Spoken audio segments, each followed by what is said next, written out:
Every fall, this region looks forward to one of the area's most anticipated fairs, the Eastern States Exposition, better known as the Big E. However, last year, for the first time since World War II, the fair, like many other events, was canceled due to the pandemic. I spoke with Eugene Cassidy, President and CEO of the Eastern States Exposition, to hear how difficult it was to come to that decision, how the exposition has managed to reinvent itself during the past year, and what the future holds for the Big E. It had been 75 years since we canceled the last time. But during the war effort, everybody was all hands on deck, and so people understood that. Here, we didn't fully understand what the pandemic was going to mean for the world, really. What most people probably don't realize is the economic impact of the Eastern States Exposition is over $681 million. And there's a lot of livelihoods at stake. So, while there's the livelihoods of the few of us that work here, in a normal time, we only have about 30 full-time employees, although we're down quite a bit from that now. But there's thousands of people that are in that $681 million. So that complicated the cancellation because we knew that people needed us in order for them to make ends meet.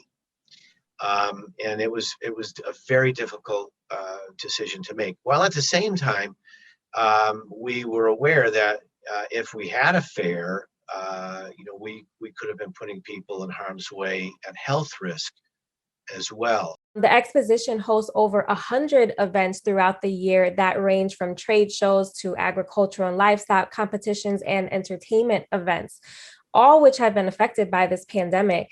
So how have you managed to reinvent yourselves in order to stay afloat during these difficult times? We're used to having events on very large scales. We deal with large volumes of people.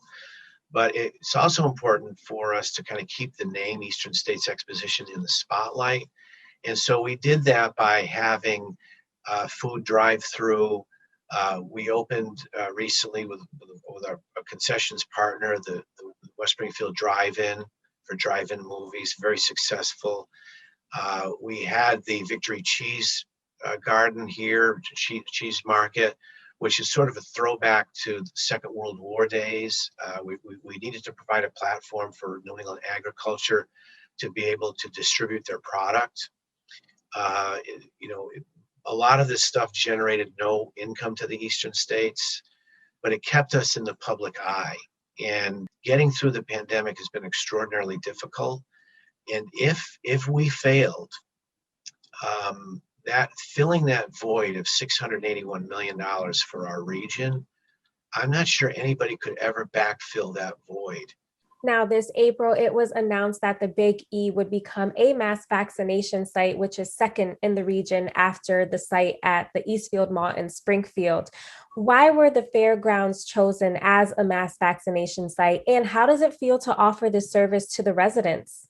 I would have liked to have had the vaccination site opened in January, but we were unable to convince the state that this was the best place for it, in spite of the fact that we were the second largest coronavirus testing site. So, it feels good to be able to deliver the solution.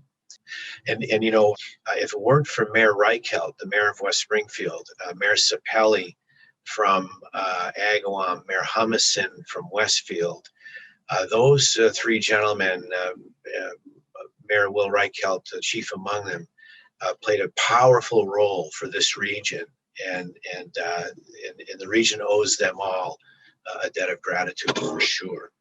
The Big E has been part of this region for over a century, and the fair is one of the most popular events that we see in this region. In 2019, when the fair was last held, it saw over 1.6 million visitors.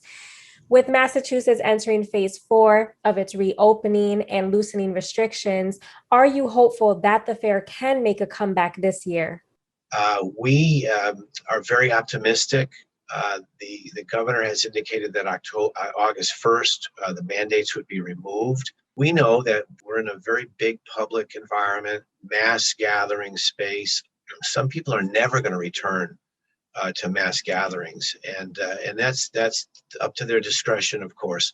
But we'd like to see, the American way of life be celebrated again at the Big E, to be sure.